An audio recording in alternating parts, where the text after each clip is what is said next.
dikatakan ada hubungannya atau tidak, ini sulit untuk dijawab. Karena periwayatan tentang kaum Yasin atau apakah Nabi Yasin itu memang sangat rumit. Rumitnya dari berbagai macam sisi. Dari sisi Yasin itu siapa? Itu aja sudah perdebatan di antara para ulama itu sangat tinggi sekali. Ada yang mengatakan Yasin itu nama Allah, ya, sebagaimana yang telah diturunkan oleh Imam At-Tabari di dalam tafsirnya, Ismun min Asma'illah.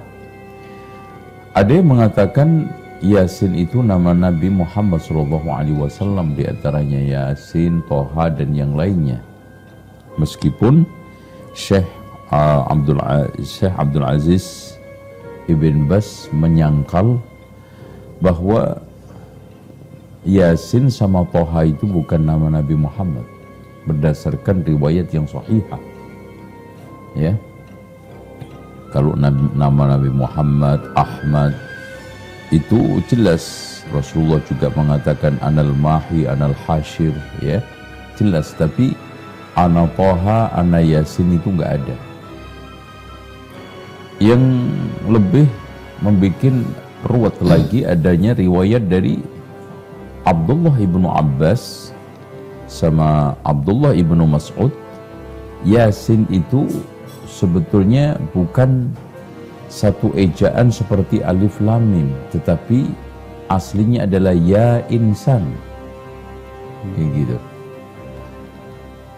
Berarti di sini panggilan ya insan, ya Muhammad. Yasin innaka laminal mursalin. Ya Muhammad, ya insan Muhammad, ya. Innaka laminal mursalin. Itu, ya. Oleh karena itu perlu diketahui bahwa penamaan Yasin sendiri ini debatable. Bahkan ada yang mengatakan kaum, satu nama kaum, Yasin. Makanya agak mendekati kebenaran yang dikatakan oleh Imam Ibnu Katsir bahwa Yasin itu ashabu al-qaryah.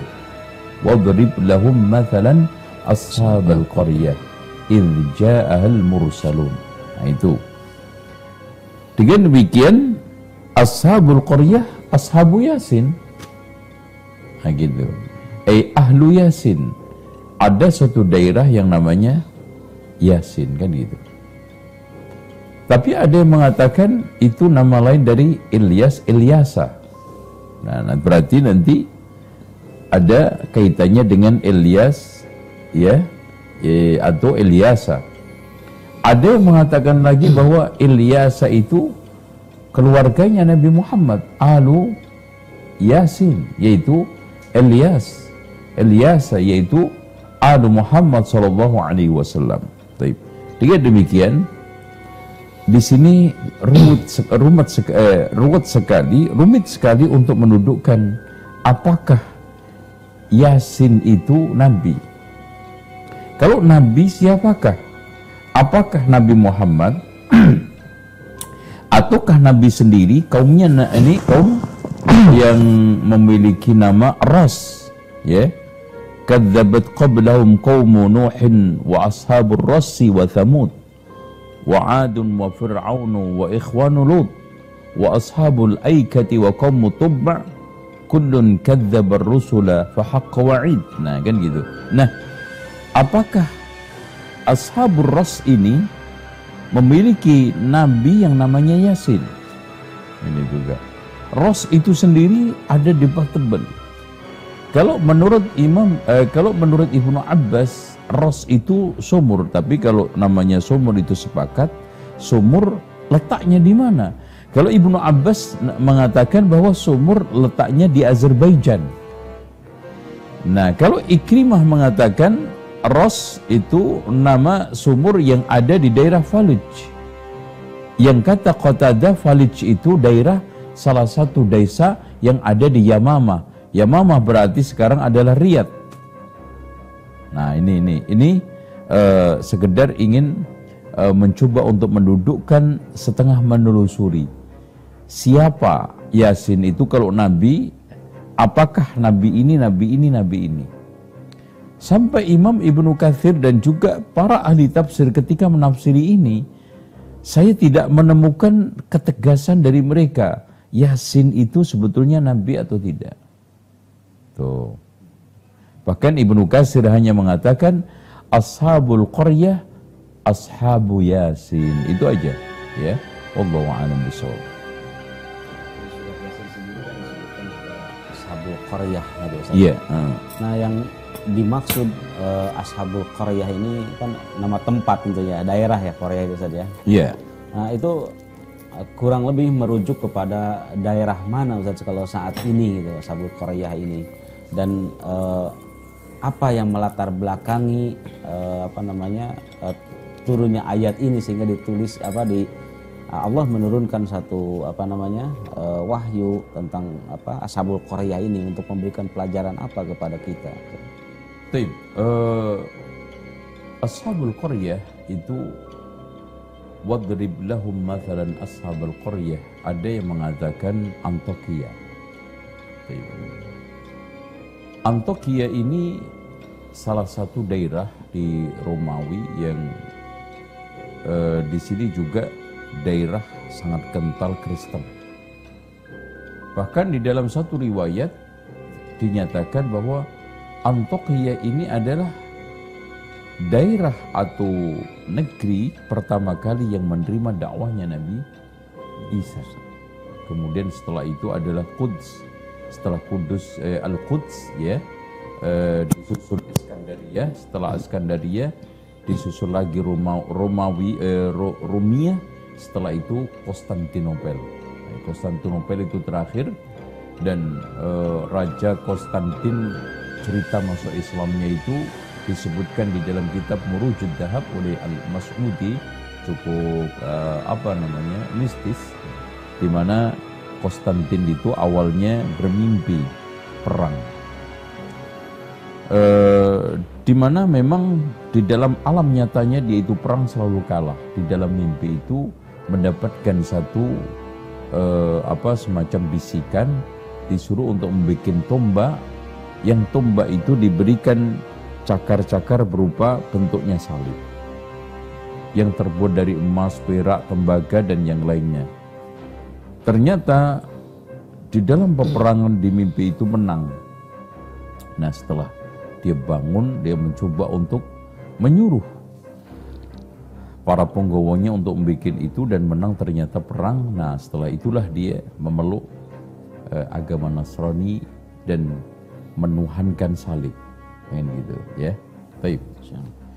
Baik, kita mungkin sedikit untuk menyoal Antokia. Nah, Antokia ini dibantah oleh Imam Ibnu Katsir sebagai daerah yang dimaksudkan Al-Qaryah. Kan gitu. Kenapa? Karena Antokia ini tidak pernah menolak Nabi. Tuh. Kelemahan para ahli tafsir, meskipun Imam Al-Qurtubi di dalam tafsirnya mengklaim ijma' jami'ul mufassirin bahwa yang dimaksud Al-Qaryah ini Antokia. Jadi klaim Imam Al-Qurtubi ini dibantah oleh Imam Ibnu Katsir dengan 3 alasan. Yang pertama, kalau di dalam surat Yasin ini nampak jelas 3 ini adalah utusan Allah langsung. Dia adalah memang pribadi-pribadinya ini adalah utusan. Tapi mereka yang datang ke Antokia ini adalah utusan-utusannya Allah, yaitu Isa. Semacam da'ilah. Mereka yang disebar oleh Nabi Isa untuk berdakwah ke Antokia. Ini kelemahan satu. Kemudian yang keduanya, Antokia ini tidak pernah menolak ajakan Nabi. Bahkan dia itu masuk Islam ketika datang utusannya Isa itu. Kan gitu. Terus kemudian yang ketiga jelas Allah Subhanahu wa taala tidak pernah menghancurkan Qaryah ini, Antokia. Sementara Allah Subhanahu wa taala di dalam Al-Qur'an itu jelas mengatakan in kanat illa sayhatan wahidatan fa idahum khamidun. Jadi kaum yang didatangi 3 utusan itu yang akhirnya mendustakan, menolak, bahkan menyiksa Nabi itu akhirnya Allah hancurkan. Ya. Tidak dengan utusan dari langit, malaikat dari langit, tentara dari langit, cukup Jibril itu berteriak, in kanat illa sayhatan wahidatan fa idahum khamidun. Langsung mendadak mereka itu terdiam dan mati. Itu. Dengan demikian, disinilah terjadi sesuatu hal yang emang sulit untuk didudukkan. Dalam satu sisi, hampir seluruh ahli tafsir, dan memang saya baca hampir seluruh tafsir, ini Imam At-Tabari di dalam Jam'ul Bayannya, Imam Al-Baghawi di dalam Ma'animut Tanzilnya, Imam Al-Qasimi di dalam Mahasinut Ta'wilnya, dan juga Imam Al-Qurtubi di dalam Ahkamul Qur'annya, semuanya mengarah kepada Ashabul Qaryah itu adalah Antokia. Cuman yang menjadi permasalahan tadi, Antokia itu tidak pernah menerima Nabi secara langsung. Kemudian yang kedua, tidak pernah menolak ajakan para Nabi. Bahkan ketika didatangi oleh utusannya Nabi Isa itu langsung mereka beriman. Nah, kemungkinan, kata Imam Ibnu Katsir, kemungkinan besar dulu itu pernah didakwai oleh Nabi 3 ini, Antokia. Menolak dan diazab oleh Allah Subhanahu wa taala. Ini kata Imam Ibnu Katsir di dalam Qasasul Anbiya. Setelah diazab oleh Allah, negerinya hancur, kemudian pulih kembali. Nah, setelah pulih kembali, makmur kembali, negerinya mulai ramai, maka didatangilah utusannya Nabi Isa. Dan utusannya Nabi Isa itu 3, yang tidak lain adalah Syam'un, Yohana, sama yang ketiganya adalah Paulus, itu tidak diterima. Tidak ditolak, ya. Diterima dengan suka hati. Bahkan mereka masuk Islam, bahkan mereka menerima ajakannya, dakwahnya, utusannya Nabi Isa, apalagi setelah mampu menunjukkan murid-muridnya Nabi Isa ini bisa menghidupkan orang yang mati, bisa menyembuhkan orang kusta, bisa menyembuhkan orang-orang yang buta, maka dengan serta-merta masuk Islam. Ini paling bisa kita dudukkan. Jadi tidak ada pertentangan di antara ucapan ahli tafsir bahwa yang dimaksud Al-Qaryah adalah Antokia. Ya, Antokia ini didatangi 3 utusan Allah Subhanahu wa taala. Pertama didatangkan, 2 didustakan, ditambah 1 masih juga didustakan. Yang wadrib lahum mathalan ashabal qaryah idh ja'ahal mursalun idh arsalna ilaihim ithnaini fakadzabuhuma fa'azzazna bithalithin faqalu inna ilaikum mursalun. Tapi apa kata mereka? Qalu inna tatayyarna bikum la illam tantahu lanarjumannakum wa la yamassannakum minna adzabun alim. Ya. Akhirnya dengan santun, dengan lapang dada, tanpa emosional, menunjukkan kesabaran, kesantunan, keteguhan para rasul, para nabi di dalam menyampaikan al-haq, dan juga menunjukkan jalannya itu diyakini benar, menjawab dengan langgam santun, elegan, beradab. Qalu ta'irukum ma'akum a'in dzukirtum bal antum qaumun musrifun. Ya, itu dialektika antara kaum yang didatangi para nabi 3 itu dengan nabi tersebut. Wallahu a'lam. Ya. Baik, Ustaz, disebutkan bahwa ada Ashabul Qaryah, yang kedua ada Ashabul Ras gitu ya, atau Ashabul Ras. Iya. Apakah ada hubungannya atau ini merujuk kepada suatu kaum yang sama, suatu tempat yang sama antara yang dikisahkan dalam Ashabul Qaryah dan Ashabul Ras ini, Ustaz? Iya. Disinilah kita itu memang saya katakan agak rumit. Karena ada sebagian ahli sejarah mengkaitkan bahwa Ashabur Ras itu adalah kaumnya yang dimaksudkan Ashabul Qaryah ini, yang didatangi oleh 3 nabi ini, yang mereka itu namanya kaum Yasin, kan gitu. Kaum Ras. Kenapa dikatakan Ras? Karena dia memiliki sumur, ya. Nah, ini ceritanya beda lagi ini nanti. Seperti yang diusung oleh Imam Ibnu Katsir bahwa Ashabur Ras ini adalah desa yang atau satu negeri yang gemah ripah Lojinawi tentrem Toto Raharjo. Dikarenakan apa? Memiliki sumur yang tidak pernah sat mata airnya. Bahkan mengairi tanaman mereka, ladang mereka, ya, tumbuh dengan baik sepanjang tahun. Tidak ada satupun mereka yang mengalami paceklik. Nah, rajanya itu cukup adil, cukup baik. Nah, di situ akhirnya setelah meninggal dunia, setan mempermainkan. Ya, setan menjelma raja yang sudah meninggal itu. Gitu, coba bayangkan. Jadi perwujudan raja itu. Iya, dan setan yang atau raja yang jelmaan setan tersebut, dia mengatakan, saya sebetulnya tidak meninggal. Saya cuma pergi beberapa saat untuk menguji kalian. Itu, Masya Allah. Dan tipu muslihat setan itu pada setiap zaman itu, Masya Allah, bagaimana kepada Barseso, ya, kepada umat-umat yang lainnya. Nah, kemarin juga kepada Zulkifli, kan gitu kan, Masya Allah. Nah, akhirnya dia mengatakan, udah sekarang gini, karena saya sekarang tidak gampang ketemu kalian, maka kalau sekarang kamu menginginkan apapun, maka mintalah di balik hijab. Sebetulnya adalah setan. Akhirnya mereka itu mengkultuskan sampai pada tingkatan menyembah raja yang jelmaan setan itu. Nah, disitulah akhirnya datang Nabi yang namanya Hamdalah bin Safwan. Nah, terus kemudian akhirnya mereka mencoba untuk meluruskan peribadatan mereka yang salah, penyembahan kepada yang aslinya adalah jelmaan setan yang salah. Akhirnya Nabi tersebut dihajar, dirajam, dibunuh, dan akhirnya dimasukkan ke dalam sumur. Nah, ini kalau kita ingin mengkaitkan dengan Ras, siapa itu sebetulnya Ras? Berarti di sini tidak ada kaitannya dengan Ashabul Qaryah. Itu hal yang berbeda.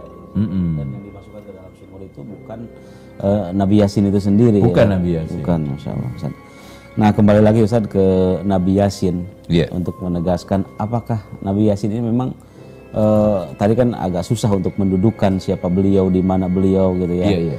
Nah, kalau menurut Ustaz sendiri, sosok Nabi Yasin itu memang ada ya Ustaz ya? Ya, kalau menurut saya Nabi Yasin itu yang sahih adalah yang tidak lain adalah Yasin, Ilyas, dan Ilyasa. Dan itu nanti insya Allah kita akan bahas di term berikutnya, dan itu termasuk nabinya Bani Israel. Itu aja. Wallahu a'lam bishawab. Karena menurut pendapat yang telah ditegaskan oleh Syekh Abdul Aziz bin Baz, Yasin itu bukan nama di antara nama Nabi Muhammad. Karena tidak ada dalam satu riwayat pun bahwa Nabi Muhammad itu memiliki nama Toha, nama Yasin, ya, sehingga dibuatkan sholawat yang disebut dengan sholawat Badar gitu kan, gitu ya. Allahu a'lam. Baik Ustaz. Yang selanjutnya disebutkan kembali lagi tadi ke kisah Ashabul Qaryah ini kan ada 3 orang yang diutus ya kepada mereka. Iya. Utusan ke-1, ke-2, ke-3, dan akhirnya semuanya diingkari Ustaz ya. Iya. Termasuk yang keempatnya juga yang disebut dengan Habib An-Nazar ya. Iya. Yang menyeru dari pojok kota untuk supaya mengikuti 3 orang ini gitu. Nah, siapa sosok Habib An-Nazar ini Ustaz? Kalau dikatakan oleh Imam Al-Qurtubi, dia itu ada seorang budak yang waja'a min aqsal madinati rajulun yas'a qala ya qaumi ittabi'ul mursalin, datang membantu tiga nabi ini untuk supaya menekankan kepada kaumnya, memberitahu kepada kaumnya bahwa nabi ini benar. Ittabi'ul mursalin, ikuti mereka, kan gitu. Namun yang terjadi, nabi ini malah dihajar. Bahkan disebutkan di dalam beberapa riwayat, dia itu diinjak-injak sampai keluar duburnya. Nah itu kan gitu. Nah ketika saat dia itu dihajar sekarat, inni amantu bi rabbikum fasma'un, dia menegaskan, sungguh aku tetap beriman kepada Tuhanmu, dengarkan ya. Meskipun kamu menteror seperti ini, menekan seperti ini, menindas seperti ini, menyiksa seperti ini. Ini menunjukkan bahwa bagaimana kaumnya Nabi seorang ketika sekarang memiliki satu akidah yang kuat, memiliki satu keteguhan di atas iman yang sahih, apapun yang sekarang ini menjadi tekanan, penindasan dan berbagai macam godaan tidak akan bergeming. La yakhafuna laumata laim. Ini betul-betul tercermin dalam sosok seorang budak. Meskipun kata Imam Ibnu Katsir, dia ini seorang dermawan. Seorang dermawan yang akhirnya kena penyakit kusta dan akhirnya jatuh miskin. Kemudian akhirnya ketika dia mendengarkan dakwahnya tiga nabi ini, maka dia mengabulkan. Itu. Dia akhirnya juga menguatkan. Bahkan akhirnya disiksa oleh kaumnya, dibunuh oleh kaumnya dengan cara diinjek-injek sampai keluar tuburnya, yang akhirnya meninggal dunia. Wallahu a'lam bishawab. Dan tadi dari 4 orang yang sangat luar biasa ini, tiga orang adalah nabi gitu saja. Tapi kalau yang 3 orang ini nabi, beliau langsung diutus oleh Allah Subhanahu Wa Taala, bukan merupakan utusan dari nabi lagi gitu. Dan tidak disebutkan juga namanya, seperti yang Habib An-Nazar tadi disebutkan langsung secara jelas. Nah 3 orang ini siapa nama mereka ini? Iya betul, dari sinilah kita itu tidak menemukan satu riwayat yang jelas. Karena gini, kalau itu Antioquia, ya, maka nama nabi itu pun 2 versi. Ada yang namanya Shadiq, Masduq sama Shalum, kan gitu. Itu. Nah, kalau kita ingin paksakan 3 nabi yang diutus oleh Allah Subhanahu wa taala kepada ashabul qaryah, yang tidak lain adalah qaryah yang disebut Antioquia, itu adalah tadi Shadiq, Masduq, Shalum. Nah, ketika sekarang nabi tersebut ditolak dan itu adalah langsung dari Allah Subhanahu wa taala, maka kaumnya itu diazab oleh Allah, in kanat illa sayhatan wahidatan fa idahum khamidun, kan gitu. Nah, setelah mengalami kemakmuran, pemulihan dan sudah ramai lagi, pada suatu zaman diutuslah Nabi Isa, dan Nabi Isa mengutus 3 orang ke negeri tersebut, Antioquia, dengan nama tadi, kan gitu, Syam'un, Yohana, Paulus, kan gitu. Ini kalau kita ingin mencoba mereka-reka mendudukkan beberapa riwayat yang diturunkan oleh oleh para ahli tafsir tentang Nabi 3 ini siapa. Tapi di dalam penjelasan Qasasul Anbiya, ketika Imam Ibnu Katsir menjelaskan tafsir firman Allah, wadrib lahum mathalan ashabal qaryah, dan juga di dalam tafsirnya tidak menjelaskan secara eksplisit siapa nabi tersebut. Karena Imam Ibnu Katsir menolak mentah-mentah yang dimaksud ashabul qaryah itu Antioquia. Berarti bukan juga Shadiq, Masduq, Shalum, kan gitu. Ini yang jadi permasalahan. Dan dia juga membantah bahwa ini adalah utusan Nabi Isa. Karena utusan Nabi Isa yang 3, yang tidak lain adalah Syam'un, Yohana, sama Paulus, itu tidak ditolak kaumnya. Diterima dengan baik. Bahkan diterima dengan baik, beriman. Dan gitu. Jadi, dengan demikian, kalau kita merujuk kepada penjelasan Ibnu Katsir, 3 nama nabi ini kita tidak temukan. Tidak secara jelas ditemukan, dan beliau ini yang 3 ini kemungkinan datang sebelum Nabi Isa. Ya, sebelum Nabi Isa. Dan itu penjelasan Imam Ibnu Katsir, kalau tetap kita paksakan yang dimaksudkan Ashabul Qaryah itu bukan Ros, tetapi Antokia, maka mereka-mereka itu dulu sebelum datangnya utusan Nabi Isa memang sempat didatangi oleh 3 nabi yang mereka akhirnya ditolak. Bukan hanya ditolak, mereka disiksa, dibunuh 3-tiganya. Kemudian ada yang nolong, 1 pun dibunuh. Nah, akhirnya Allah Subhanahu wa taala azab ya dengan cara malaikat Jibril teriak sekali, in kanat illa sayhatan wahidatan fa idahum khamidun. Masyaallah. Dan Allah tidak perlu menurunkan ini tentara-tentara dari langit. Ya, min jundim minas sama'i wa ma kunna munzilin. Enggak usah. Bahkan Allah cukup mengazab dengan Jibril teriak sekali, in kanat illa sayhatan wahidatan fa idahum khamidun. Allahu a'lam bishawab. Masyaallah.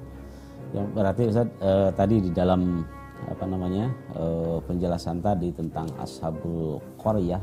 Iya. Di mana 3 orang yang diutus ini kan Anda tegaskan berarti sebelum diutusnya Nabi Isa gitu ya, Isa alaihi salam.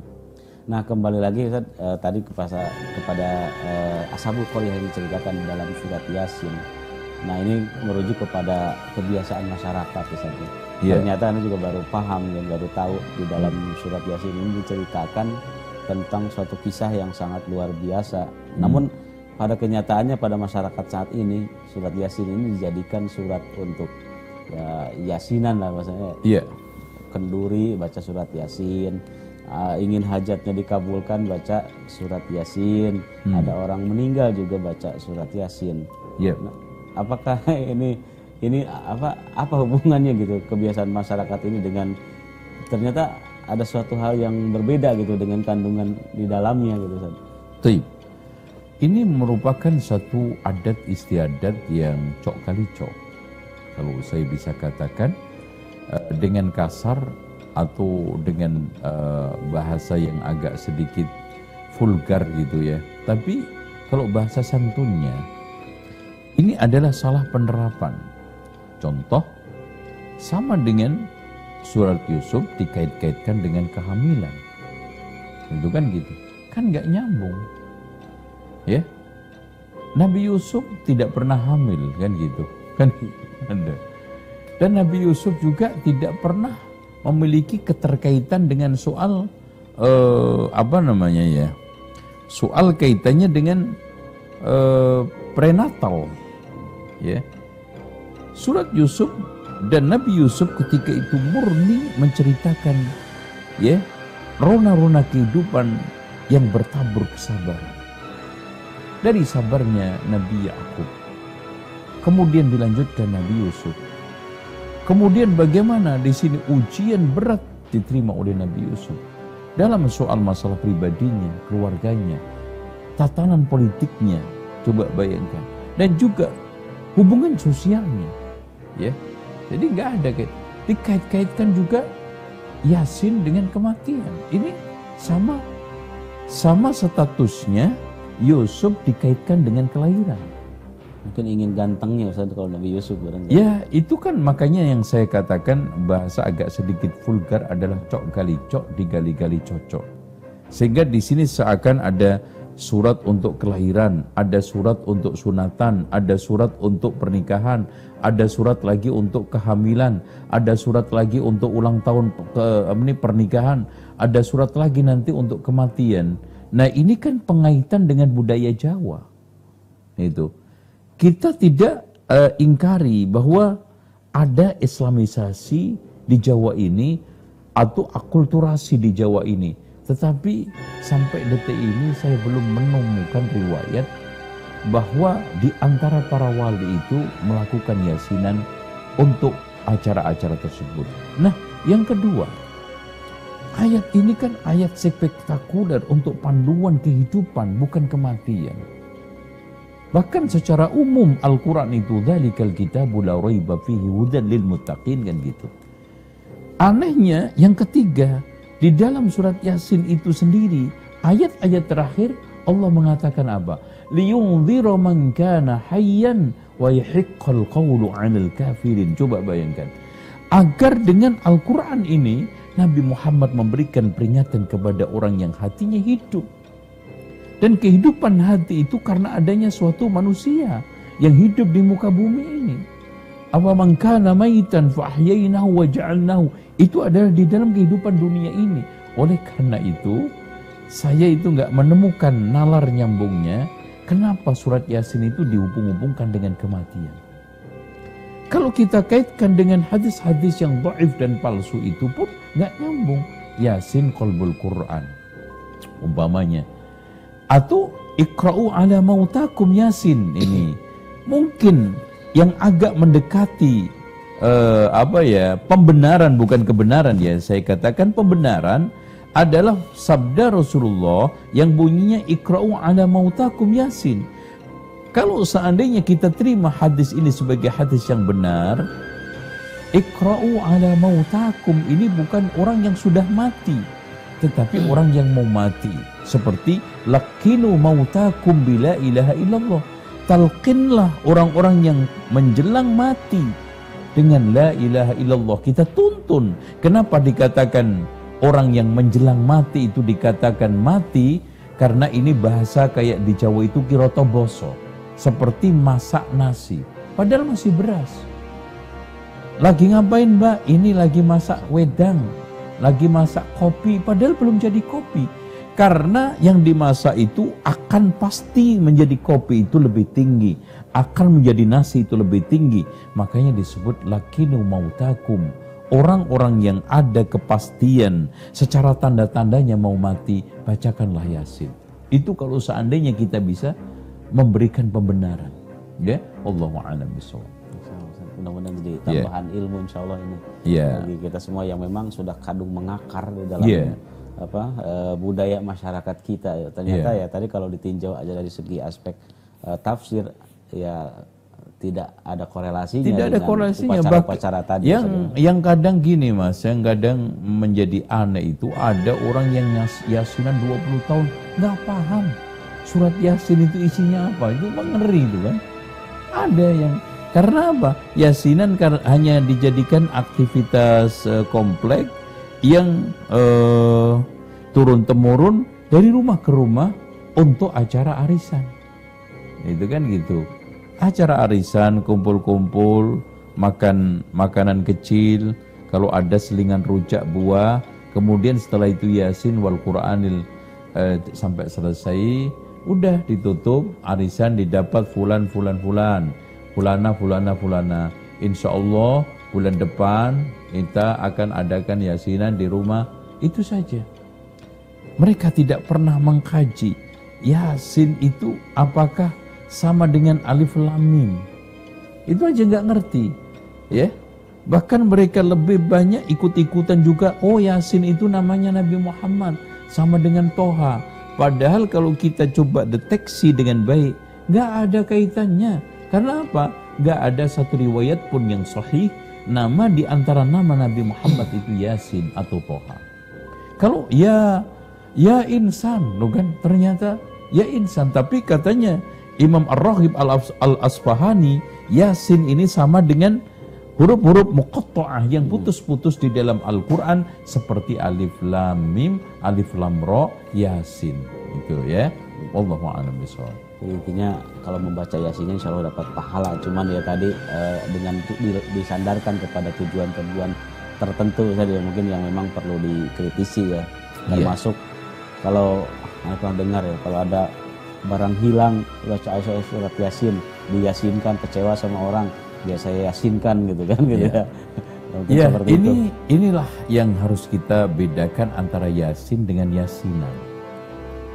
Karena kalau baca Yasin itu Masya Allah, bagian dari surat di antara surat Al-Quran yang masuk ke dalam umumnya hadis Rasulullah SAW, man qara'a harfan min kitabillah falahu bihi hasanatun fal hasanatu bi asyri amsalha fala aqulu alif lam mim harfun walakin alif harfun lam harfun min harfun.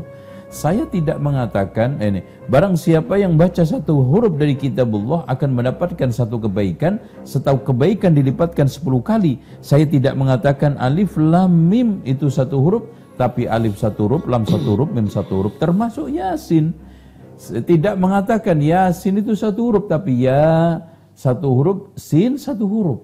Subhanallah. Jadi dengan demikian kita tidak pernah mempersoalkan, kita tidak pernah mempermasalahkan, kita tidak pernah mempersalahkan orang yang membaca Yasin. Yang kita sekarang persoalkan adalah Yasinan yang itu suatu tradisi yang dimuati dengan beberapa hal-hal yang nampak Islam, yang isinya itu tradisi-tradisi yang harus kita waspadai. Ya namanya ya kalau segala sesuatu itu ada akhiran an-annya, itu kan rata-rata berulang-ulang yang sifatnya diada-ada. Contoh tahlilan, tahlil bagus, tahlilan yang enggak bagus. Contoh lagi sholawat bagus, sholawatan jadi enggak bagus. Ini juga begitu, Yasin bagus, Yasinan yang enggak bagus. Apa itu? Rutinitas tradisi yang dimuatin bacaan Yasin. Rutinitas tradisi itulah yang kita kritisin. Ya kalau memang itu baik kita nyatakan baik, kalau memang tidak baik kita katakan baik. Contoh, ada acara 7 bulanan dibacakan apa? Surat Yusuf. Bukan kita kritisin surat Yusufnya, tapi 7 bulanannya mitoninya. Begitu juga ada kematian dibacakan Yasin. Kematian 1 hari, 2 hari, 3 hari umpamanya. Itu kita persoalkan, kita tidak permasalahkan Yasinnya, itu loh. Ya, jadi seperti itu biar tidak terjadi miss. Ya. Allah a'lam. Dan kembali lagi nih Ustaz ke Ashabul Qaryah saja. Yeah. Dan yang keempatnya ini cukup menarik menurut anak Ustaz Habib An-Najjar ini. Tentu dia bukan seorang nabi, namun disebutkan di situ oleh Allah Subhanahu wa taala digandingkan dengan kisah 3 orang nabi ini. Tentu beliau ini adalah seorang yang memiliki keistimewaan dalam pandangan Allah Subhanahu wa taala. Seperti apa Ustaz? Mungkin tadi sudah disampaikan lebih dalam lagi ini sosok beliau ini sehingga Allah berikan suatu kedudukan istimewa. Apa yang menjadi amalan-amalan istimewa dari beliau ini sehingga Allah ceritakan kisah hidupnya dalam Al-Qur'an. Habib An-Najjar itu memang saya lebih condong yang disebutkan oleh Imam Ibnu Katsir, dia adalah seorang ahli sedekah. Sedekah itulah yang membuat kekuatan setiap orang. Dan memang betul Habib An-Najjar ini bukan nabi, tapi mentalitasnya sama dengan nabi. Jadi dia mendapatkan ujian sama dengan nabi. Dia memiliki ketegasan, keteguhan sama dengan nabi. Ketika dia mengatakan inni amantu bi rabbikum fasma'u. Dan ini juga ditegaskan dan diteguhkan lagi oleh Rasulullah soal masalah sedekah itu. Makanya Allah Subhanahu wa taala sendiri mengatakan tatajafa junubuhum 'anil madaji yad'una rabbahum khaufan wa tama'an wa mimma razaqnahum yunfiqun. Subhanallah. Kenapa orang tahajud itu kuat? Kenapa orang ahli sedekah itu kuat? Bahkan Rasulullah SAW banyak menegaskan di dalam hadis tentang keutamaan-keutamaan sedekah. Di antaranya adalah tadfa'u masari'as su', ya, bisa menangkis satu akhir pungkasan yang negatif, ya. Jadi berbagai macam musibah bencana itu bisa dihindarkan Allah Subhanahu wa taala lewat sedekah. Nah, kenapa Habib An-Najjar ini tidak dihindarkan oleh Allah Subhanahu wa taala dari kematian, dari siksaan penindasan? Karena Allah Subhanahu wa taala menginginkan tingkat derajat surganya Habib An-Najjar ini lewat apa? Lewat keteguhan dia menghadapi siksaan. Allah berikan kelebihan sedekah itu di mana? Di keteguhannya, di kesabarannya, di ketahan bantingannya, bahkan istiqomahnya meskipun mendapatkan teror yang berat. Dan bukan hanya sekedar teror, ancaman semacam WA, SMS, ya, Lebih dari itu. lebih daripada itu. Dan sekarang pun sama. Sampai hari ini orang-orang yang teguh di atas kebenaran itu selalu mendapatkan teror. Baik itu teror fisik dan non fisik. Di antara mereka ada yang diancam keluarganya. Di antara mereka ada yang disabotase. Ada di antara mereka ada yang sekarang dijegal di tengah jalan. Ya. Di antara mereka ada yang sekarang ini dilempari rumahnya dengan kotoran. Ya. Banyak. Itu sampai akhir zaman. Makanya Allah katakan وَضْرِبْ لَهُمْ مَثَلًا أَصْحَابَ الْقَرْيَةِ. Itu untuk siapa? Nabi Muhammad, kepada kita. Artinya, ceritakan Muhammad kepada umatmu, kepada mereka-mereka yang sekarang kamu dakwai. Pasti mereka akan menjadi segmen seperti Ashabul Qaryah menolak, ada yang sekarang ini menjadi nabi itu. وَضْرِبْ لَهُمْ مَثَلًا أَصْحَابَ الْقَرْيَةِ. Sebagai pelajaran buat kita semuanya, bahwa kita di dalam dakwah ini suatu ketika akan bisa mengalami seperti Habib An-Najjar. Kita akan bisa mengalami seperti yang dialami oleh Nabi Yusuf, Nabi Ayub, dan yang lainnya. Intinya kita harus tetap teguh tegar. وَضْرِبْ لَهُمْ مَثَلًا أَصْحَابَ الْقَرْيَةِ إِذْ جَاءَهَا الْمُرْسَلُونَ. Dan Masya Allah, ya, mungkin Allah Subhanahu wa Ta'ala di dalam ilmu hikmahnya tidak menolong dan menyelamatkan Habib An-Najjar ini dari siksaan, dari pembantaian, tapi Allah berikan efek daripada kebaikan-kebaikan yang dia lakukan selama ini yang berupa sedekah, infak, lewat kesabaran, keteguhan, dan ketegaran dia di hadapan siksaan itu. Dan itu tidak semua orang sanggup. Bagaimana Imam Ahmad teguh, tegar di depan siksaan, cambuk yang disebutkan dalam kisah itu, andaikan cambuk itu digunakan untuk mencambuk unta-untanya mati. Subhanallah. Bagaimana sekarang tegarnya Ibnu Taimiyah, tegarnya muridnya Ibnu Qayyim, dan tegarnya juga para ulama, para da'i seperti Abu Bakar atau ini An-Nablusi yang dikulitin oleh orang Syiah. Ini semuanya menunjukkan bahwa dakwah itu memang serba ada tantangannya. Butuh pengorbanan. Butuh itu nggak mungkin nggak. Intinya kalau kita mencoba untuk flashback ke belakang, kita ini alhamdulillah masih banyak hal yang kita bisa syukur, ya. Tantangan dakwah yang kita hadapi itu masih kecil sekali, masih remeh sekali. Tidak ada apa-apanya kalau kita bandingkan dengan Abu Bakar An-Nablusi. Tidak ada apa-apanya dengan Imam Ahmad Ibnu Hanbal. Tidak ada apa-apanya dibandingkan dengan Imam Sufyan Ats-Tsauri yang hidup sampai meninggal dunia di persembunyiannya karena dalam pengejaran untuk dibunuh. Dan juga ulama-ulama yang lainnya. Intinya secara umum, dakwah itu selalu mendapatkan penentangan dari kaum penentang, mereka-mereka yang tidak mau menerima kebenaran. Wa idza marru bihim yataghamasun wa idza qalabu ila ahlihim qalabu fakihin wa idza ra'awhum qalu inna haula'i ladallun. Itu minimal ketika mereka berpapasan dengan kita, maka mereka menjadikan kita sebagai ajang ledekan. Ketika mereka kembali kepada keluarganya, kita dijadikan bahan guyonan.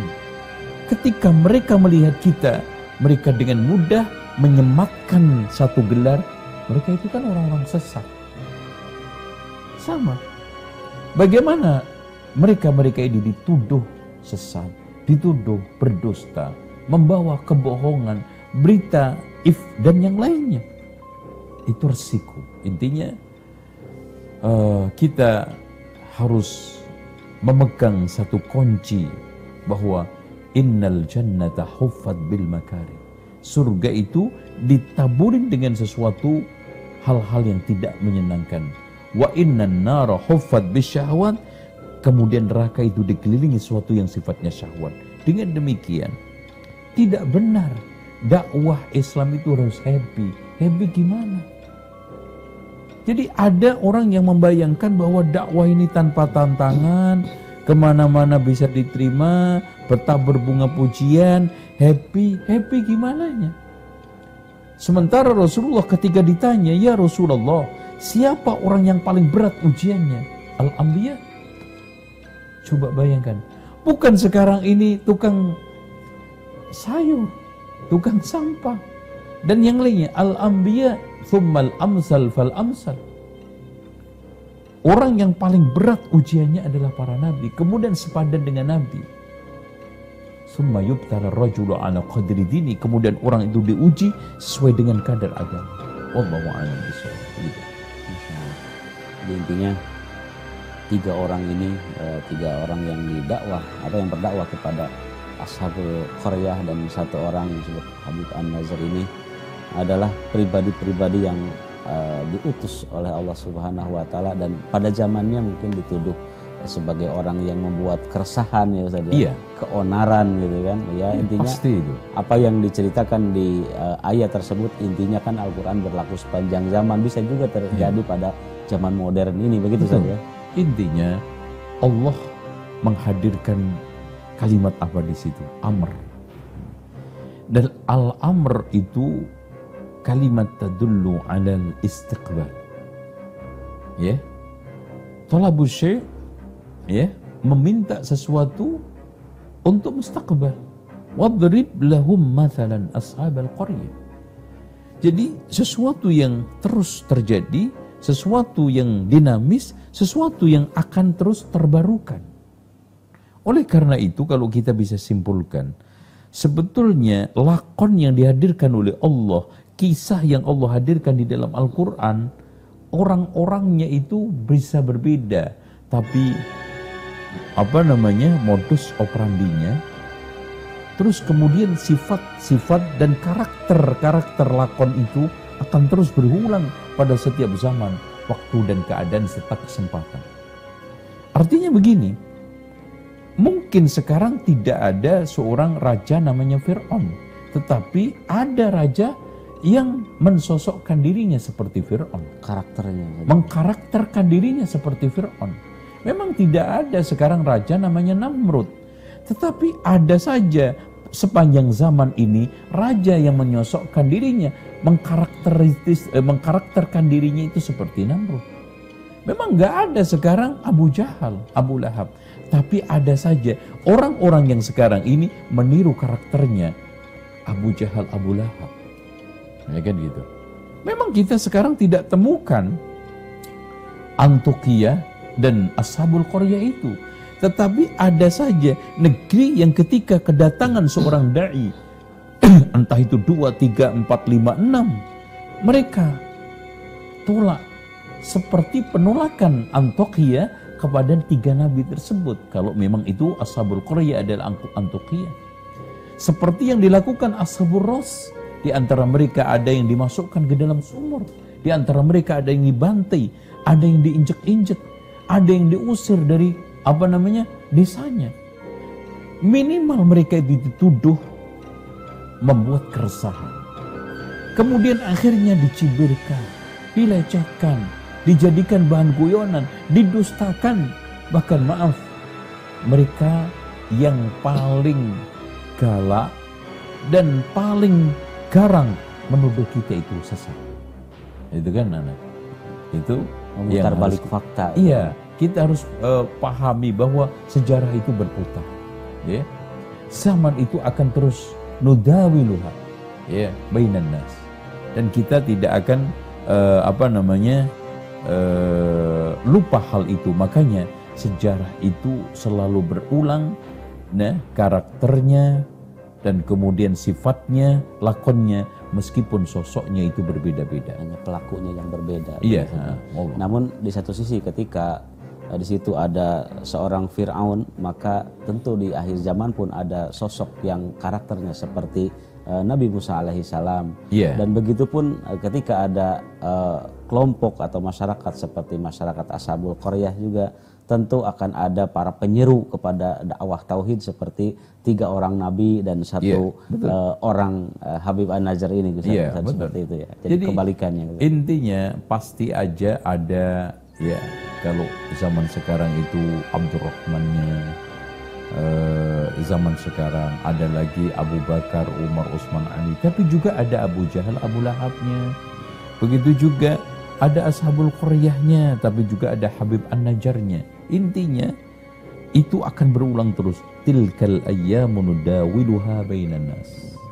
Allahu a'lam bishawab. Baik Ustaz, kita sudah ada di ujung waktu ini. Cukup menarik ini untuk bahasan kita pada pagi hari ini. Namun sebelum ditutup Ustaz, ada satu pertanyaan ini yang sudah masuk. Masyarakat Ashabul Qaryah ini seperti apa tipikal ya, atau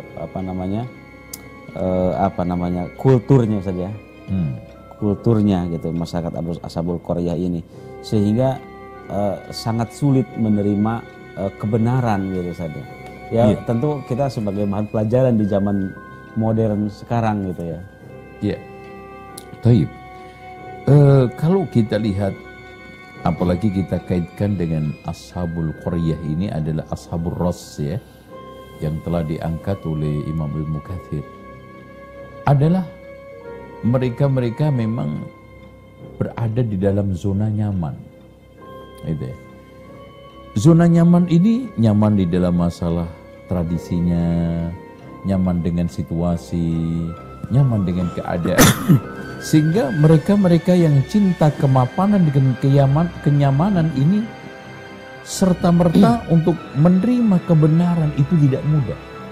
Gitu.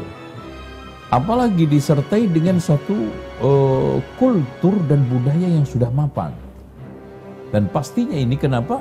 Karena setiap suatu negeri yang didatangi oleh para nabi yang memiliki raja, pasti di situ memiliki budaya yang mapan, kultur yang mapan, dan yang tidak kalah pentingnya adalah tradisi-tradisi kehidupan yang sudah mengakar kuat. Nah, itu.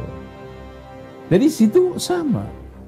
Wa idza qila lahum ta'alu ila ma anzalallahu wa ila ar-rasuli ra'aital munafiqina yasudduna 'anka sududa. Ya. Wa idza qila lahum ta'alu ila ila ma anzalallahu qalu bal nattabi'u ma alfayna 'alaihi aba'ana awalau kana aba'uhum la ya'qiluna syai'an wa la yahtadun. Jadi mereka yang berada di zona nyaman dengan berpuluh-puluh tahun tahlilan, ya, melakukan berbagai macam tradisi manakipan, tibaan berjanjian, maka ketika sekarang didatangi oleh seorang dai bahwa itu tidak ada dalilnya, langsung keluar tanduknya pasti. Mungkin gitu. Masalahnya sekarang, makanya Syekh Abdurrahman Al-Yamani di dalam kitabnya Al-Qa'id ila Tashihil Aqaid, kebanyakan orang mengetahui bahwa amalannya dia itu salah, kemudian dalil-dalil yang ada itu benar, bukan karena dia itu tidak tahu kebenaran, dikarenakan 4. 1, gengsi, menarik kesalahannya, menerima kebenaran yang datang. Gengsi. Apalagi yang disalah-salahkan itu adalah tokohnya. Masa kiai saya 15 tahun di Mekah salah, meskipun di sana nyopir, kan gitu. Masa sekarang kiai saya salah di Madinah aja 8 tahun. Dia tidak mencoba untuk menakar hak dan batil, salah dan benar itu pada suatu dalil. Ya itu kan gitu. Seperti yang dikatakan oleh Ali, kenalilah kebenaran, kamu akan kenal siapa yang benar. Itu satu gengsi soal. Kemudian yang kedua adalah kesombongan. Ketika seorang itu sombong, batarul haq wa ghamdun nas, ya, pertama-tama dia sudah meremehkan orang yang membawa kebenaran, akhirnya apa? Kebenaran apapun yang dia bawa itu tidak akan berlaku. Tidak berlaku untuk dirinya, bahkan tidak berlaku untuk umat dan sekanan kirinya. Bahkan dengan mudah mereka itu mematahkan dengan suatu eyelan, kamu itu bisanya ngaku benar sendiri. Merasa benar sendiri. Merasa benar sendiri. Semuanya salah, neraka. Gitu. Kemudian yang ketiga adalah hasad. Ya kan gitu. Hasad itulah yang menyebabkan iblis tidak mau menerima kebenaran untuk sujud hormat kepada Nabi Adam. Ya gitu. Nah yang keempatnya, ini yang krusial zaman sekarang, banyak mewarnai orang tarik ulur menerima kebenaran, yaitu soal kesesatannya itu terkait dengan materi kehidupan dia. Ya. Kalau sekarang kehidupan seorang bergantung kepada hal-hal yang mungkar tersebut, ya, dengan hal-hal yang terkait dengan tradisi yang dinyatakan oleh Al-Quran dan Sunnah itu tidak sesuai dengan dalil, tidak ada ajarannya, tidak sesuai dengan Sunnah, perkara yang bid'ah, kira-kira gampang nggak meninggalkan? Tentu berat. Tentu berat. Orang yang sekarang ini mendapatkan miliaran dari ringtone musik dia, kemudian serta-merta mengatakan musik itu haram. Mengancam periuk nasinya. Nah itu, dan itu selalu yang menjadi pertimbangan manusia pada setiap zaman, keadaan dan tempat. Makanya Rasulullah berwasiat kepada Abu Dzar, qulil haq walau kana murra. Pahitnya itu di antara itu. Pahitnya itu bukan soal masalah adanya penentangan, adanya suatu tekanan, ada satu ancaman, bukan hanya itu saja. Bahkan di dalam wilayah yang sangat nyaman, kan orang itu ketakutan mendapatkan sesuatu yang tidak menyenangkan, ketakutan kehilangan sesuatu yang menyenangkan. Itu dua-duanya ancaman itu. Nah, kalau itu sudah sekarang ini menjadi prinsip la yakhafuna laumata laim, maju tak gentar membela yang benar, insya Allah. Lah yang jadi masalah sekarang kan maju tak gentar membela yang bayar. Nah ini yang berat zaman sekarang ini. Wallahu a'lam bishawab. Baik Ustaz. Nah, ternyata ada lagi pertanyaan yang masuk seperti yang terakhir ini Ustaz ya. Kita off dulu untuk pertanyaan. Iya. Yang pertama di sini, siapa nabi yang tidak mempunyai pengikut gitu kan? Yang kedua pertanyaannya, adakah nabi yang berdakwah lalu dibunuh oleh kaumnya, dan apa hikmah yang ingin Allah ajarkan kepada kita tentang kalau ada nabi tersebut terbunuh, padahal tentu Allah para nabi itu adalah kekasihnya Allah Subhanahu wa taala. Baik, memang betul di sana ada hadis Rasulullah sallallahu alaihi wasallam yang menegaskan wa hunaka nabiyyun wa laysa ma'ahu ahad. Di sana ada nabi yang tidak punya pengikut sama sekali. Ya. Bahkan ini kalau kita lihat tadi di antaranya nabi 3 ini, coba bayangkan, nabinya 3 pengikutnya 1, coba bayangkan, masya Allah. Ya. Ini suatu hal yang sangat langka kita temukan sekarang.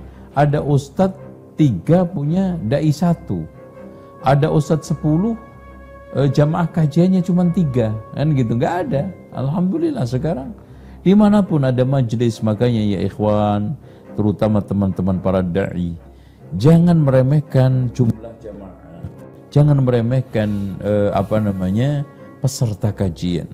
Ya, coba kalau kita lihat ya, penulis Alfiyah Ibnu Malik itu berkali-kali majelisnya itu nggak ada yang hadir, sampai akhirnya menunggu sehingga majelis itu digunakan untuk menulis yang akhirnya menjadi kitab rujukan sepanjang zaman kaum muslimin sekarang, Alfiyah Ibnu Malik.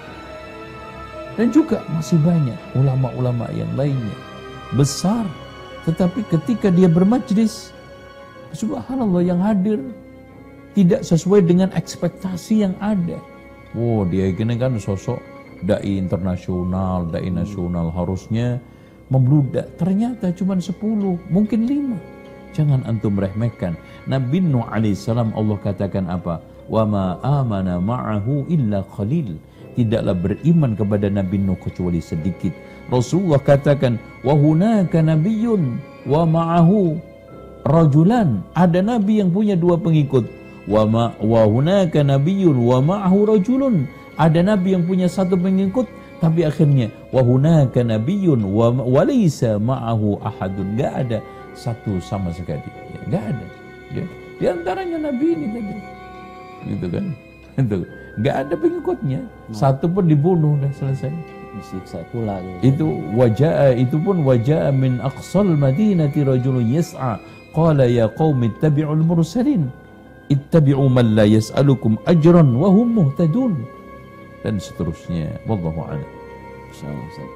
Dan tadi apa hikmah yang ingin Allah ajarkan terhadap kita semua, kepada kita semua, tentang adanya penyiksaan. Jadi Allah seolah-olah membiarkan ada nabinya yang dianiaya gitu. Iya, betul. Ini memberikan satu pelajaran. Bukan Allah itu tidak menolong hamba. Bukan Allah membiarkan nabinya pada ketidakselamatan. Karena semata-mata itulah cara Allah mencintai hambanya. Itulah cara Allah mengasihi hambanya nanti di akhirat. Karena contoh Nabi Yahya alaihissalam, tidak mungkin rankingnya itu tinggi di hadapan Allah nanti di akhirat, kecuali dengan cara dakwah yang akhirnya dibunuh. Kemudian yang kedua, Allah ingin menegaskan kepada kita sunnatullahi fid da'wah. Sunnatullah di dalam mengajak kebenaran pada setiap zaman, keadaan, tempat, itu selalu. Sunnatullah berlaku para rasul, para nabi. Cek saja mana di antara nabi itu yang tidak mendapatkan cobaan. Di antara nabi tidak mendapatkan penentangan dakwah. Di antara nabi yang tidak mendapatkan perlawanan dakwah. Tolong sebutin. Bagaimana sekarang ini penentangan kaum Nabi Nuh alaihissalam, penentangan kaum Nabi Ibrahim alaihissalam, bahkan Nabi Ishak, Nabi Yakub, Nabi Ismail mendapatkan penentangan di dalam dakwah. Apalagi Nabi Zakaria udah dibunuh, Nabi Yahya dibunuh, Nabi Muhammad SAW hampir nyaris. Nabi Isa alaihissalam itu hidupnya di persembunyian sampai akhirnya diangkat oleh Allah Subhanahu wa taala. Pun begitu juga, lihat sirah para rasul, para ulama, ya. Innamal ulama warasatul anbiya. Lihat Sufyan Ats-Tsauri semasa hidupnya sampai meninggal dunia di dalam persembunyian karena dikejar oleh Abu Ja'far Al-Mansur, karena dia menolak untuk diangkat menjadi ketua Mahkamah Konstitusi. Begitu juga ulama-ulama yang lainnya. Abu Hanifah mati di penjara. Imam Ahmad bagaimana di penjara. Imam Abu Hanifah, ini Ibnu Taimiyah, juga wafat di penjara. Ini sunnatullah di dalam pembelaan kebenaran. Qulil haq walau kana murra la yakhafuna laumata laim. Yang ketiga, kita ingin, atau Allah Subhanahu wa taala menghadirkan cerita ini ingin memberikan pelajaran kepada umat, kepada kita semuanya, bahwa inna ma'al usri yusra. Ya, selalu aja ada pertolongan-pertolongan Allah, pengikut-pengikut yang simpatik. Meskipun sekarang kita tidak bisa menilai dengan absensi, ya. Kita tidak bisa juga memponten dengan suatu angka-angka, tetapi ada saja. Bagaimana dibalik penindasan, tekanan, dan juga teror yang dialami Rasulullah ketika di Taif, ada aja, subhanallah, seorang muda yang akhirnya dia masuk Islam, yang akhirnya menceritakan kepada kita bagaimana suka dukanya Rasulullah dakwah ke Taif. Kemudian ada Abu Bakar, ada Umar, ada Utsman, ada Ali, kan gitu.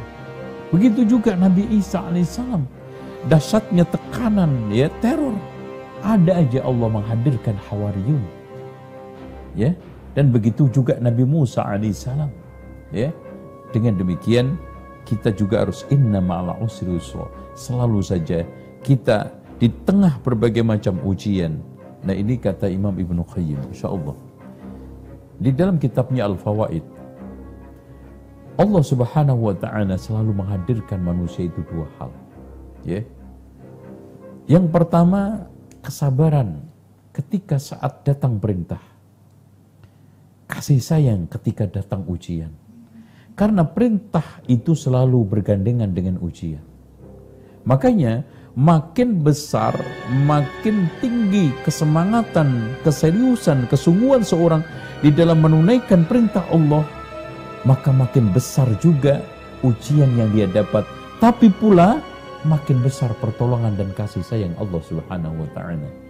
Dan siapa yang sekarang ini melaksanakan perintah Allah secara zahir batin, maka ujiannya pun zahir batin. Tapi pertolongan Allah juga zahir batin. Di antara pertolongan Allah yang sifatnya batiniyah, tetap teguh tenang ketika menghadapi beratnya ujian itu. Seperti yang dialami oleh Zulkifli, seperti yang dialami oleh Nabi Ayyub, seperti yang dialami oleh Nabi sekarang ini. Ya, subhanallah, bagaimana teror kayak seperti itu. Ya, Habib An-Najjar. Nah, pertolongan yang berupa tetap teguh, tegar, tenang di tengah ujian itu segala-galanya. Jadi kalau hanya sekedar diselamatkan dari pembunuhan, diselamatkan dari ancaman, itu tidak seseru yang tadi. Allah bikin Nabi Muhammad teguh tegar di Taif menghadapi berbagai macam hinaan. Allah bikin ini Imam Ahmad teguh tegar saat dia menghadapi berbagai macam penyiksaan. Itu pertolongan yang hakiki. Inilah yang harus kita pahami. Jadi tidak serta-merta dan selalu pertolongan itu selalu nadanya enak-enak, selalu didengar itu enjoy saja, apalagi happy. Wah, kalau nggak happy berarti nggak ditolong oleh Allah. Itu nggak ada ceritanya. Secara zahir mungkin orang tersebut sengsara. Secara orang mendengar Imam Ahmad disiksa, dicambuk, seandainya cambukan itu digunakan untuk mencambuk unta mati, ngeri. Tapi kita tidak pernah merasakan secara sebenarnya bagaimana bahagianya Imam Ahmad diberikan oleh Allah keteguhan, ketegaran menghadapi siksaan itu sampai dia itu bisa tahan. Coba bayangkan, itu kan gak bisa dirasakan kecuali pelakunya. Yang itulah dikatakan oleh Imam Ibnu Qayyim yang menukil sebagian salaf, kalau seandainya para raja dan kaum bangsawan itu tahu kenikmatan kita di dalam beragama ini, maka mereka akan rebut dengan pedang-pedang mereka. Dia akan rebut bagaimana ketenangan, keteduhan dan juga ketegaran Imam Ahmad menghadapi cambukan itu. Bagaimana ketenangan Nabi Zakaria, Nabi Yahya ketika menghadapi pembunuhan tersebut. Bagaimana juga keteguhan, ketegaran tiga nabi ini yang diteror, bahkan diancam, bahkan mereka dibunuh. Begitu juga Habib An-Najjar. Ini yang kita tidak pernah bisa merasakan sebenarnya kecuali pelakunya itu sendiri, yang dikatakan oleh para ulama salaf, andaikan mereka itu tahu kebahagiaan kita di dalam beragama ini, di dalam menapaki agama, meskipun mereka tampak lihat suka duka penuh dengan berbagai nista, mereka akan rebut dengan pedang-pedangnya. Coba bayangkan bagaimana keteguhan Abu Bakar An-Nablusi yang dikuliti oleh orang-orang Syiah, ya, supaya matinya itu dibikin lambat, diseset itu kulitnya, ya, bersama dagingnya, lepas dari tulangnya, sampai keluar bacaan Al-Quran dari kulitnya itu. Subhanallah, ini karamah, ya. Yang di antara mereka ada yang masih ada belas kasihan, dipercepat matinya. Yang dia mengatakan kepada pemimpin Syiah pada saat itu, andaikan aku punya 10 panah, 9-nya saya gunakan untuk manah dia, dan 1-nya saya gunakan untuk manah Yahudi Nasrani. Subhanallah. Itu, ya. Wallahu a'lam bishawab. Ustaz, sangat luar biasa apa yang sudah disampaikan. Namun Ustaz, mohon diberikan kesimpulan dari kisah Nabi Yasin alaihissalam ini, Ustaz. Iya. Iya. Taib, alhamdulillah. Jadi kita di penghujung acara bincang serius ini kita bisa simpulkan bahwa apapun bentuk kisah di dalam Al-Quran, wa fi qasasihim ibrah, ada satu ibrah, pelajaran. Dan bukan hanya pelajaran, li ulil albab. Jadi pelajaran yang membuahkan kecerdasan, kecerdikan, pelajaran yang membuahkan satu kebaikan, menjadikan kita itu cerdik cendekia. Makanya orang yang selalu mempelajari Al-Quran dan Sunnah akan dengan sendirinya menjadi cerdik cendekiawan, kan gitu.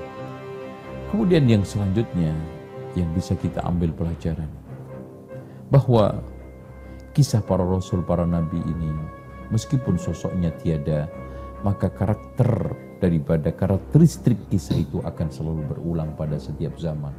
Oleh karena itu, kita harus pandai-pandai mengambil pelajaran. Kemudian pertolongan Allah itu selalu inna ma'al usri yusra, selalu mendampingi orang-orang yang hebat, kuat. Pendampingan itu bisa saja dia lolos dari siksaan tersebut, atau dia mendapatkan siksaan bahkan pembunuhan, tetapi Allah berikan satu kenikmatan, ketenangan ketika mendapatkan ujian tersebut, keteguhan, kesabaran ketika mendapatkan ujian tersebut, dan itu Allah berikan kepada orang-orang yang sedang menghadapi itu. Dan yang terakhir, seperti yang tadi, bahwa dakwah itu jangan melihat kuantitas. Dakwah itu jangan melihat kamuflase riuh rendah jamaah, jumlahnya mereka banyak pasti sukses. Bahkan dakwah itu tidak bergantung pada jumlah jamaah. Bahkan kalau kita lihat dari sepanjang zaman, makin majlis itu banyak dihadiri oleh jamaah, itu makin banyak buihnya. Banyak masa yang mengambang, banyak masa yang gelondor sana gelondor sini. Oleh karena itu, konsentrasi utama pertama kita adalah yang penting mereka antusias dan semangat mencari ilmu, belajar dan mengambil hikmah dari kita. Ajarkan meskipun satu orang, meskipun hanya segelintir orang. Rasulullah tidak pernah patah arang mengajarkan ashabus suffah meskipun gak banyak jumlahnya. Rasulullah telaten mengajarkan satu anak, yaitu Ibnu Abbas, ya gulam wa'allimuka kalimatin, mengajari Anas bin Malik. Begitu juga Abu Hurairah, Ibnu Umar bermajlis di Masjid Nabawi. Begitu juga Anas bin Malik, Malik bin Anas, ya, ulama Darul Hijrah. Begitu juga ulama-ulama yang lainnya seperti itu. Intinya sunnatullah wa ma amana ma'ahu illa qalil, tidaklah yang beriman itu kecuali sedikit. Wa qalilun min ibadiyas syakur, sedikit sekali hambaku yang bersyukur, dan kewajiban kita hanya menyampaikan. Wa ma 'alar rasuli illal balaghul mubin. Wa ma 'alaina illal balaghul mubin, itu sangat banyak sekali kita temukan di dalam Al-Quran, termasuk yang disampaikan kepada 3 nabi kepada kaumnya tersebut. Wallahu a'lam. Baik Ustaz, terima kasih atas ilmu-ilmu yang sudah disampaikan. Mudah-mudahan insyaallah sangat bermanfaat bagi kita semua pemirsa Habis TV yang dirahmati Allah Subhanahu wa taala. Kami ucapkan terima kasih bagi Anda sekalian yang masih setia mengikuti acara kami dari awal sampai akhir. Mudah-mudahan apa yang sudah disampaikan oleh narasumber kita bermanfaat bagi kita semua untuk kita amalkan dalam kehidupan kita sehari-hari. Baik pemirsa Habis TV, kita akhiri pertemuan pada kesempatan kali ini dengan doa kafaratul majelis.